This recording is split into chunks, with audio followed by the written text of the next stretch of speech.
Nkosi yasezulwini ngiyacela baba ukuthi njengoba ngime lapha nje ngizokukhuluma akube ngokuvela kuwe gagane lokubathi yankuze kwazezinye emansobeni emnqandwa dodwe bobo bongazideka bezingapheleli ehogweni mamelodi njengentethe. Nkosi yamakhosi size emhlanganweni omkhulu isikhumbuzo sikaMashi imihlangano ezala imihlangano yonke yasekuphakameni.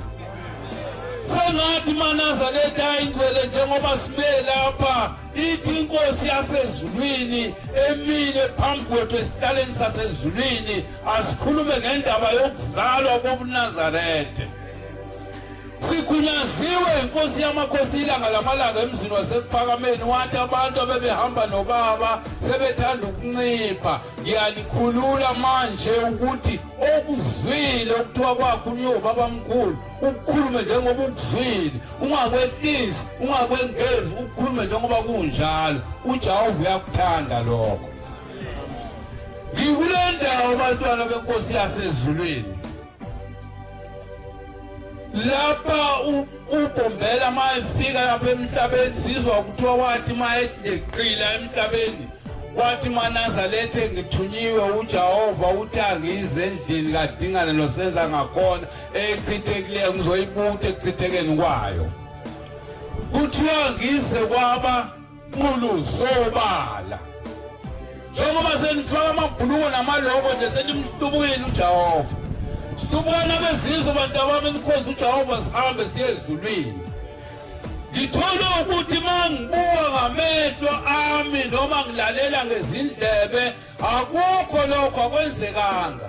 Wathulelo wasezulwini washintsha inyama wambatha inyama yesibili lahlala phambi kwabantu ilanga lamalanga lathi mali lapha yanemkhayideni lathi maNazaretha ningazoni ningoniwa ukuba namehlo okubona benizobona ukuthi yimi lo bengikhuluma nani izolo.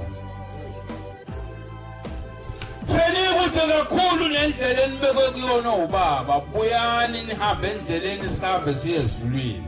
Akuzange kuvume umuntu. Wasicilela wathi lapha kuyabhinqwa alifakwa ibhuluko. Akuzange kuvume umuntu. 1968 sakhuphukela phezulu kwentaba omhlangano wokuqala kwembangazwe. Sathi masiphezulu entabeni wathi maNazaretha uJehova uthi awusenikhululeni izwe lenu kodwa kanithola lapho nintshuku nabanqulu sobala kwagquma intaba yonke.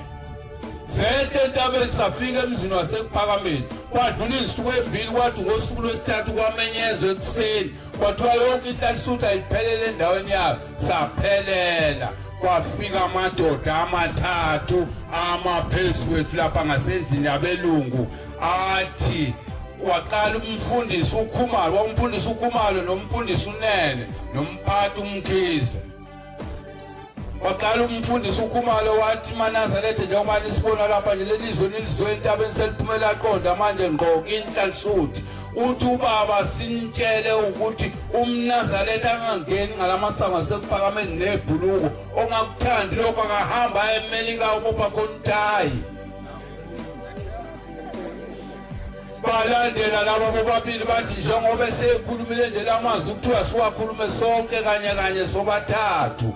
Bathi maNazaretha iqiniso leli lishiwo umfundisi. Wathi umfundisi uNene lokhu kushiwo yimi-ke enhlanhluthi kini. Ibheswa lenziwa ngesikhumba senkonyane kuphela nangesikhumba sembuzi liyenziwa nangesenyamazana liyenziwa. Asihambe siye emakhaya siyoshuka izikhumba sezizwi lenkosi. Akuzange kuvume muntu.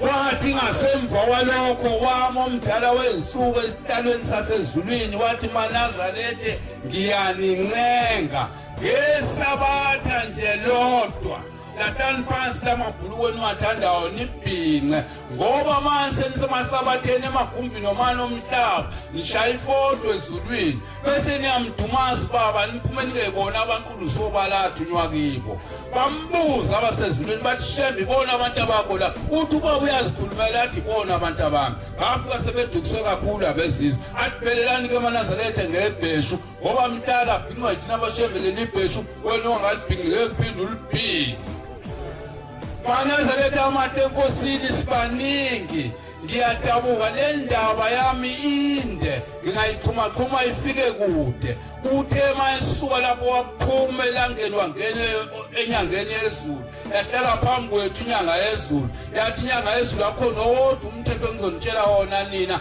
nitsheliwe ubaba nenkosi imithetho ngizonibuka nje ukuthi niyayenzani imithetho laba abayenzayo kulungile sihambe siye ezulwini laba abangayenzi bahambe baye la bayakhona wathi hawu ninenhlanhla nina ngoba kusekukhona ukuthiwa nginitshele khona kuthiwa nginitshele ukuthi indoda ingangena eSabatheni ngeSabatha ingawufakile umqhele ekhanda bashumayeli mayike yangena indoda eSabatheni ingawufakile umqhele makuphuma inkonzo niyihlawulise ngesihlanu angimzange edabofaka kwizinto nempaphe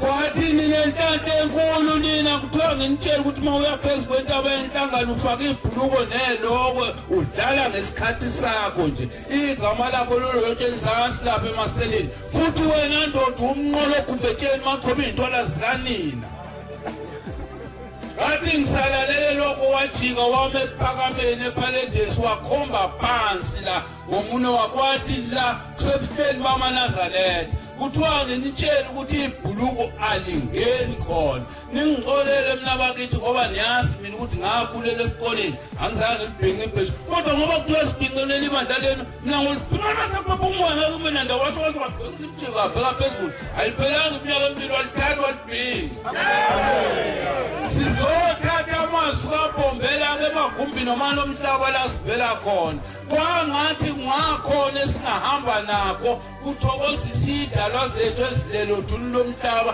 kuthokozisa uBhombela lapho emeko phambi kwethu